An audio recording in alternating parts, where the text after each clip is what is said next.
அதுல வந்து நீட் முதல் என்ன விஷயம், நீட்டை கொண்டு வராங்க. நீட்டை கொண்டு வந்து யார் சார்? எப்போ வந்துச்சு நீட்டு? காங்கிரஸ் பீரியட்ல வந்துச்சு சார். அப்ப அந்த காங்கிரஸ் பீரியட்ல வந்து அமல்படுத்துறது அதிமுக. சுகாதார அமைச்சரா யார் இருந்தாங்க? துணை அமைச்சரா யார் இருந்தாங்க? திமுக அமைச்சர் காந்தி செல்வ நாமக்கல்கார் இருந்தார். கையெழுத்து போட்டதார் அவங்க தானே. அப்ப அன்னைக்கே நீங்க நீட்டு வேண்டான்னு இருக்கலாம்ல. ஜெயலலிதா அம்மையார் வந்து சட்டப்பூர்வமா எங்களுக்கு உடனடியா எங்களால இம்ப்ளிமெண்ட் பண்ண முடியாது காலக்கெடு கேட்டு அதுல வந்து விதிவிலக்கு வாங்கியிருந்தாங்க. கருணாநிதி ஜெயலலிதா இருக்கிற வரைக்கும் உள்ள வரலையே. 2013 தான் இதை கொண்டு வராங்க ஆல் இந்தியா எக்ஸாமினேஷன். 2010 வந்து நோட்டிஃபை பண்றாங்க நீட். 2013 தான் தேர்வா நடக்குது முதல்ல. அப்ப வந்து நம்மளுடைய பாடத்திட்டம் இன்னைக்கும் நீங்க போயிட்டீங்கன்னா செங்கோட்டையன் அவர்கள் பேசுனது இருக்கு. நான் வந்து நீட்டை பத்தி 2 ஆர்டிகல் எழுதியிருக்கேன். அனிதா வந்து அவங்க மரணித்த போது நேர்ல போய் அவங்களுடைய உடலுக்கு மாலை அணிச்சுட்டு வந்துட்டு நீட்டை எதிர்த்து நான் வந்து கட்டுரை எழுதினேன். ஏன்னா அன்னைக்கு கொண்டு வந்த நீட்டு அரக்கனா வந்துச்சு.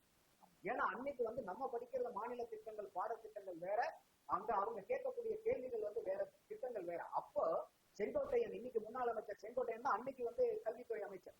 அப்ப அவரே சொல்றாரு, இன்னைக்கு 10வது 12வது பாடத்திட்டங்களை 8-10 வருஷமா மாத்தாம வச்சிருக்கோன்றாரு. இது யாருடைய குற்றம்? நீங்க ஒரு மொபைல் வாங்குறீங்க, எத்தனை வருஷத்துக்கு ஒரு தடவை மாத்துறீங்க? ஒரு கேமரா வாங்குறீங்க, எத்தனை வருஷத்துக்கு ஒரு தடவை மாத்துறீங்க? அப்ப ஒரு பாடத்திட்டத்தை நீங்க 10-12 வருஷம் மாத்தாம வச்சிருந்தீங்கன்னா யாருடைய குற்றம் இது? அப்ப இதை தெரிஞ்சுக்கிட்டு அதிமுக ஆட்சியில் இருக்கும்போதே பாடத்திட்டத்தை மாத்துறாங்க. அடுத்த வந்த நீட் எக்ஸாமினேஷன்ல 97% கேள்விகள் நம்மளுடைய பாடத்திட்டத்திலேயே வந்துச்சு. அதுக்கு மேல அதிமுக எடப்பாடியார் அவர்கள், அதாவது எஜுகேஷன் வந்து கன்கரண்ட் லிஸ்ட், மாநிலத்துக்கும் உரிமை உண்டு, மத்தியக்கும் உரிமை உண்டு. மத்தியில இருக்கக்கூடிய உரிமையை வச்சு அவங்க இதை நீட்டை கொண்டு வராங்க. எந்த தீர்ந்த போச்சு? எப்ப போச்சு? அப்ப யார் இங்க இருந்தா மாநிலத்தில்? அதையெல்லாம் நம்ம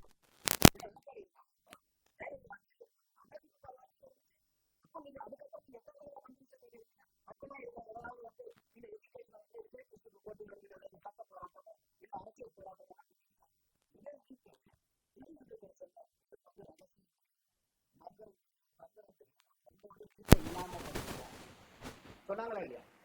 ஆனா அதே அவங்களுடைய தேர்தல் அறிக்கையில 2021 தேர்தல் அறிக்கையில 332வது வாக்குறுதி, நாங்க ஆட்சிக்கு வந்தா அரசாங்க உதவி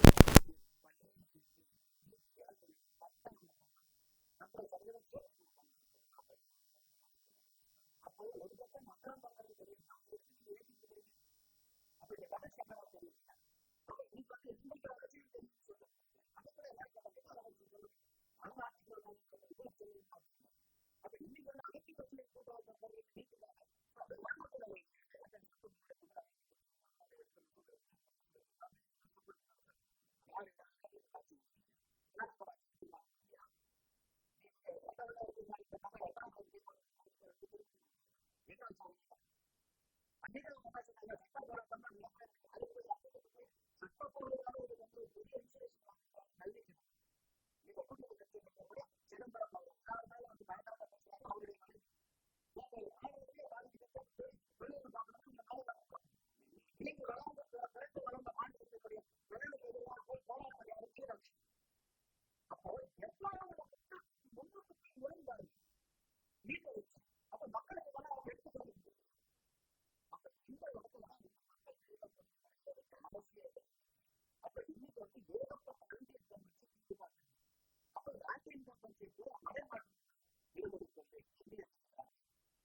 எதிர்பார்க்கிறேன்.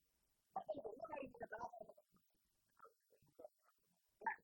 அப்படி இல்லைன்னா நீங்க சொல்லக்கூடிய மக்களை வழிகாட்டக்கூடிய மண்ணின் பக்கம் மக்கள் வருகிறது. அப்ப மண்ணால் இந்த மாதிரி மக்கள் ஒற்றுமை வழிகாட்டு எல்லாமே தன்னாட்சி பற்றி பேசுறாங்க. இதுல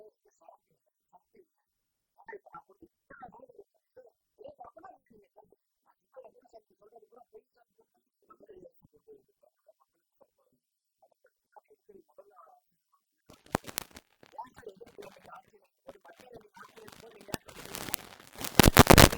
நீட்டை கொண்டு வந்து நீட்டை நீங்க கொண்டு வந்துட்டு இன்னொருத்தர் எதிர்க்கணுமா? என்ன நியாயம் இது? எந்த தார்மீக உரிமை இருக்கு? ஜெயலலிதா அம்மையார் வந்து அவங்க தள்ளி போட்டுக்கிட்டு இருந்தாங்க. நீட்டுக்கு முழு விளக்கு கிடையாது. அப்ப என்னைக்கா இருந்தாலும் இந்த நீட்டு வந்தாலும் ஏன் இப்ப இன்னைக்கு போய் நீங்க சட்டப்பூர்வமா இன்னைக்கு சுப்ரீம் கோர்ட்டினுடைய ஆணை பிரகாரம் இன்னைக்கு நடந்துட்டு இருக்கு. எதா இருந்தாலும் சுப்ரீம் கோர்ட்டு போய் நம்ம நீதி வாங்குறோமா இல்லையா?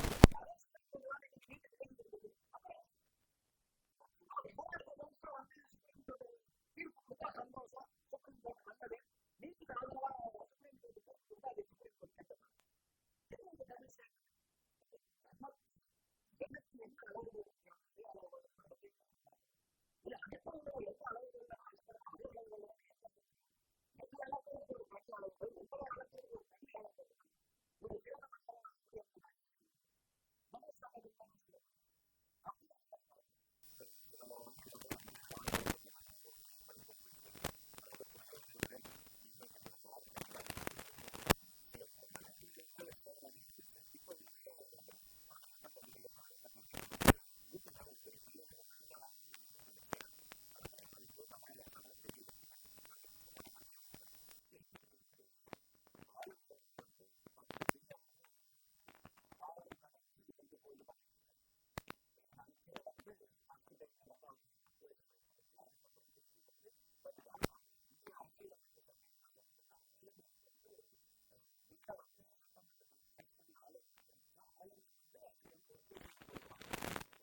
அப்படி இருக்கிற பட்சத்துல இந்த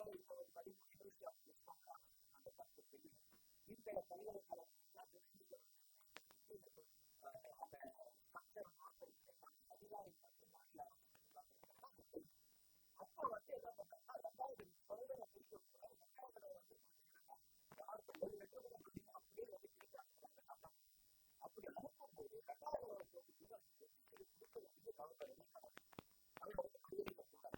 அதிகம் வாங்கி வச்சு அவங்க கொள்ளவா பெட்டி அப்ப வந்து சட்டமன்றத்தை வந்து அவர் பிரசிடென்ட்டுக்கே வந்து அவங்க தேவைப்படுகிறாங்க. இதே மாதிரி ஒரு மாசம் அதுவும் தவறு. யாரா இருந்தாலும் இல்லை, ஜனாதிபதியாகட்டும், சுப்ரீம் கோர்ட் ஜட்ஜாகட்டும், மாநிலத்தாளர் தந்தையாளர் சிஎம்மாவுக்கு யாரா இருந்தாலும் யாருக்கு தேவை இருக்காங்க. அப்ப நீங்க பாராளுமன்றத்திலேயோ சட்டமன்றத்திலேயோ ஒரு பில்லு பாஸ் ஆகுதுன்னா அது மக்கள் சார்ந்த பில். அதுக்காக நாங்க மக்கள் அதை தேர்ந்தெடுக்கிறோம். அதுக்கு தேர்ந்தெடுக்கப்பட்ட அவங்க ஒரு பில்லை நீக்கிறாங்க. அதை நீங்க எந்த இருக்கிறதோ இந்த மக்கள் மன்றத்தில் எலெக்ஷன் மூலியமா நான் ஃபைட் பண்ணணும். நீங்க அதை வச்சு நீங்க அதுக்கு சுப்ரீம் கோர்ட் போகும். ஒரு பில்லு பாஸ் ஆனா ஒரு ஆப்டாக நீங்க போய் வாக்கு போயிருக்காங்க.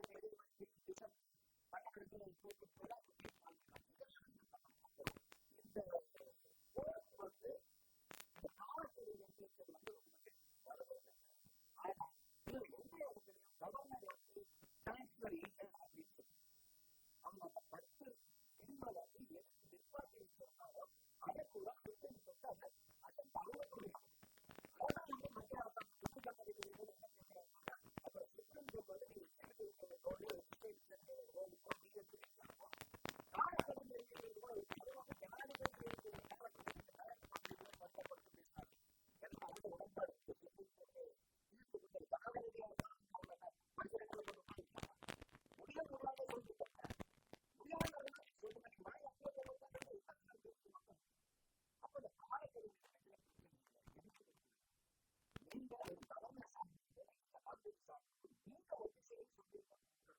எனக்கு ஒரு ஆட்டம் என்ன இதுக்கு அவங்க வச்சிருக்காரு இன்னைக்கு வரைக்கும் அவங்க அப்ப சான்ஸ் வந்து வளர்க்க கூப்பிடுறதுக்கு அதான் அப்படின்னு பார்த்தீங்கன்னா